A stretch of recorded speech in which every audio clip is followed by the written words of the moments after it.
Olá, esta nossa análise é baseada no caderno de estudos número 25, elaborado pelo professor Dr. Marcelo Lessa, a mente por trás do projeto Alero Turbo. Isso mesmo, o foco de hoje é conhecimento específico para o cargo de analista em pedagogia e o tema, olha, denso e crucial, a especificidade do pedagogo, passando por saberes docentes, formação continuada e também análise de erros, exatamente. E a nossa missão aqui é pegar esse material, que é riquíssimo, e traduzir o que realmente importa para a prova da FGV. Certo. Não vamos só listar teorias, né? A gente vai entender a lógica da banca, onde ela cria as armadilhas e principalmente como transformar esse conhecimento em pontos na classificação. Uma conversa bem estratégica. Vamos mergulhar nisso? Com certeza. Vamos começar pelo começo, que eu acho que é a base de tudo. De onde vem o conhecimento que um professor, ou, no nosso caso, um pedagogo, realmente usa? O professor Lessa nos apresenta a obra de Maurice Tardif, que parece quebrar aquela ideia antiga de que a gente só aplica na prática o que aprendeu na faculdade. Isso, essa é a primeira grande virada de chave. O Tardif argumenta que o saber docente não é uma coisa só, um bloco, sabe? Ele é plural, é heterogêneo. Para a gente entender isso de forma prática, vamos pensar numa analogia. Opa, gosto de analogias. Imagina que o pedagogo vai montar um móvel complexo, tipo daqueles de loja sueca. Ok, já senti a dificuldade. Uma tarefa que exige vários tipos de conhecimento. Perfeito. Primeiro você tem os saberes disciplinares. Esse seria o material bruto. As tábuas, os parafusos, no nosso caso é o conteúdo que o profissional domina, o quê do ensino. Isso. O pedagogo que vai treinar servidores sobre processo legislativo, ele precisa saber sobre processo legislativo. Certo, conteúdo. Depois imagino que venha o manual de instruções. Exato, esses são os saberes curriculares. É o manual, o passo a passo. No contexto da Alero, são as diretrizes da Escola do Legislativo, os programas oficiais, é o roteiro do jogo. Até aqui tudo bem.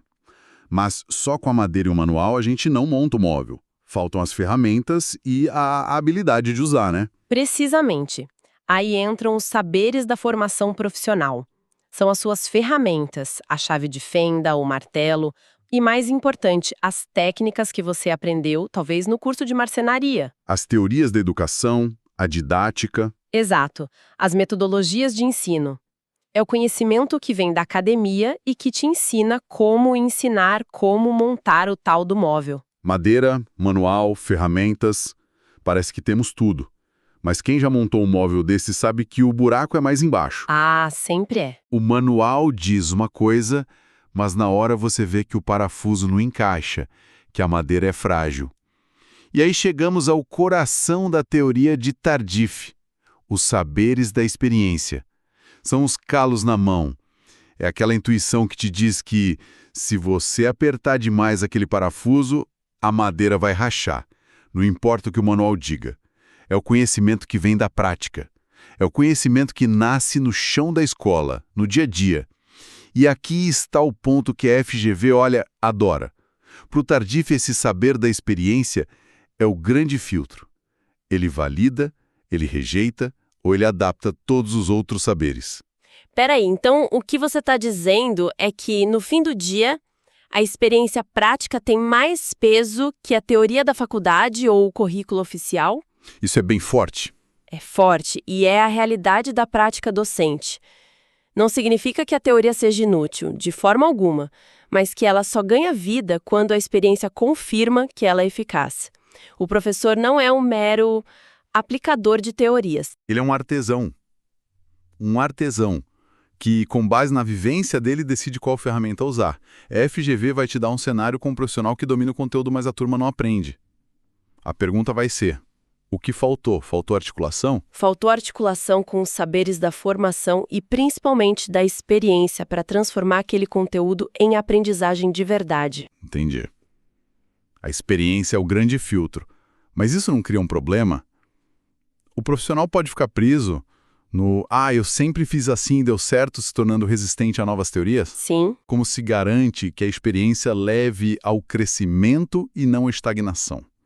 Essa é a pergunta de $1 milhão. E a ponte perfeita para o próximo autor que o professor Lessa nos traz, Donald Schoen. Ele é o antídoto para essa experiência que fossiliza. Ele nos apresenta a ideia do professor reflexivo.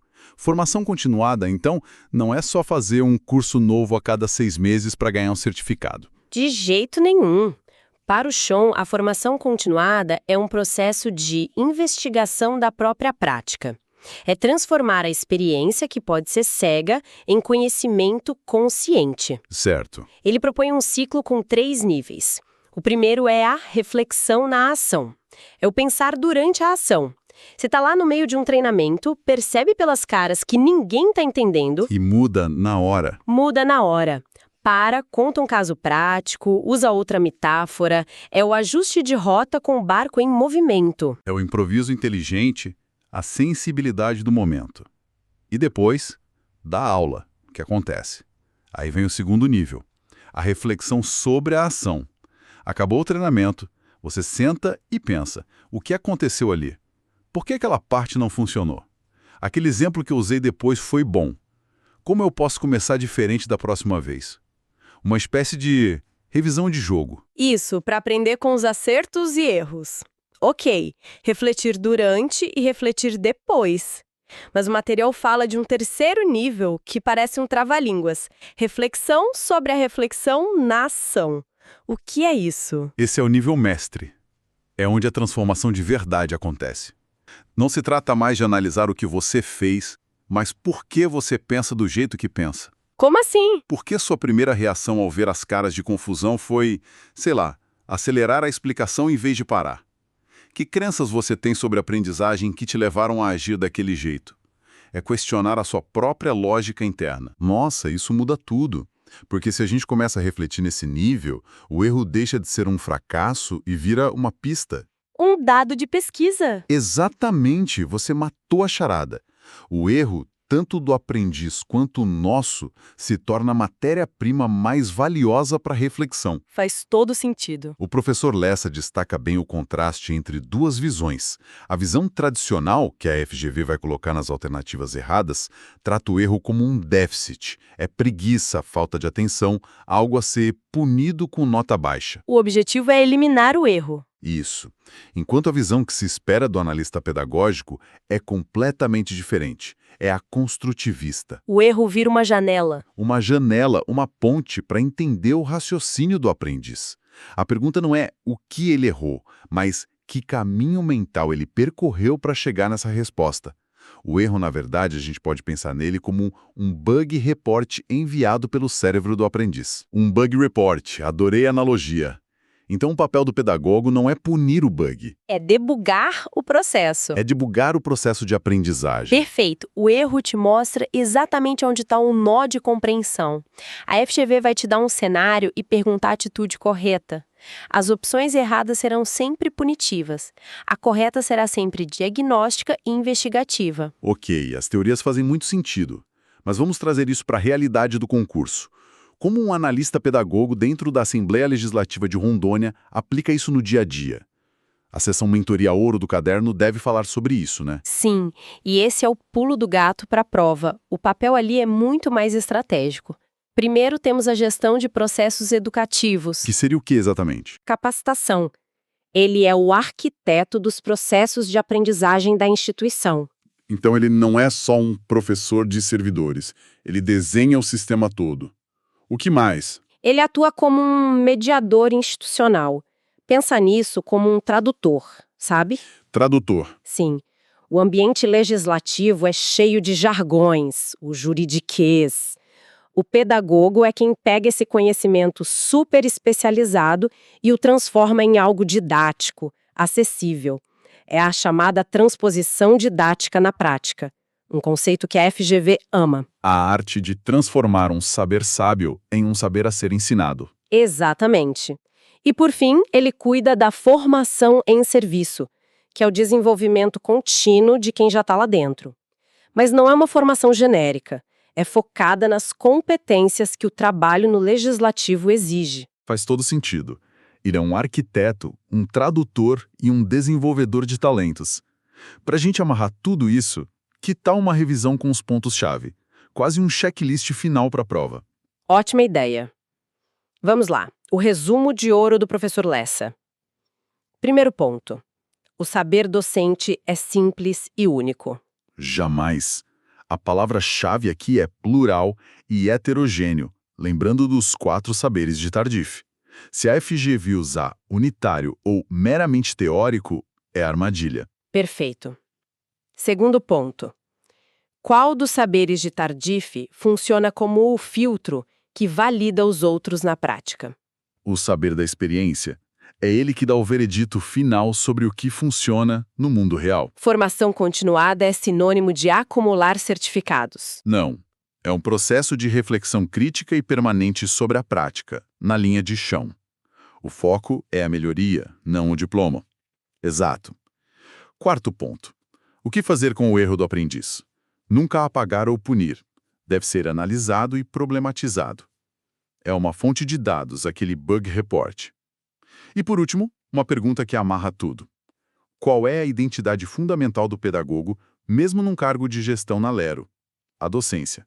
A capacidade de ensinar, de mediar, de arquitetar a aprendizagem. Essa é a espinha dorsal da profissão. Com esse checklist, a base teórica fica muito sólida. Agora, vamos ver como a FGV cobra isso. O caderno traz a questão 03, que é um exemplo clássico. Você leu o enunciado pra gente? Clara. Diz assim: durante a análise de uma prova de seleção interna, o analista pedagógico percebe que grande parte dos candidatos errou a mesma questão sobre trâmite legislativo. Aham. Em vez de apenas descontar a nota, ele busca entender se o erro ocorreu por ambiguidade do enunciado ou por uma interpretação equivocada do conceito. Essa postura configura uma... E aí vem as alternativas. Uma vai falar de avaliação somativa punitiva, outra de negligência, outra de função burocrática. São todos distratores. e remetem à visão antiga. Exato, a visão superada. A postura descrita no enunciado é a de um investigador. Ele não está julgando, está diagnosticando. Portanto, a resposta correta é a alternativa que fala em análise clínica e pedagógica do erro.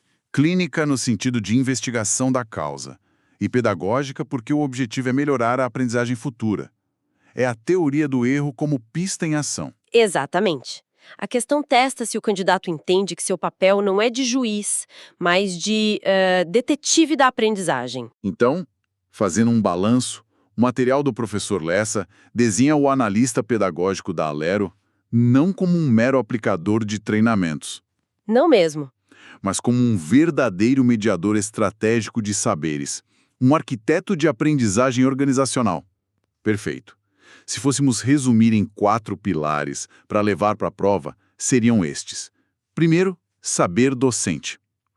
Entenda que ele é plural e validado pela prática, como diz Tardif. A formação. Lembre-se que ela é contínua e baseada na reflexão sobre a ação, no estilo de Sean. Diagnóstico. É a sua principal ferramenta de trabalho. E o quarto e último pilar, o papel do pedagogo. Acima de tudo, um mediador e articulador.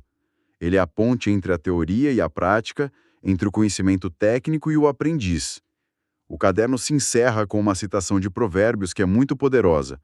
O ferro com o ferro se aguça, e o homem aguça o rosto do seu amigo.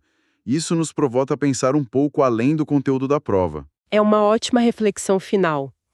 No ambiente do legislativo, que é um caldeirão de saberes, pressões, egos, como o pedagogo pode ser esse agente que aguça?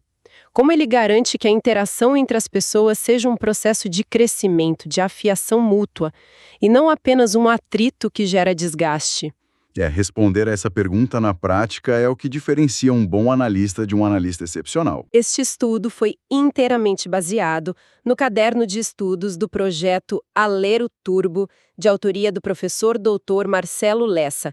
Agradecemos a confiança e desejamos muito sucesso na sua preparação.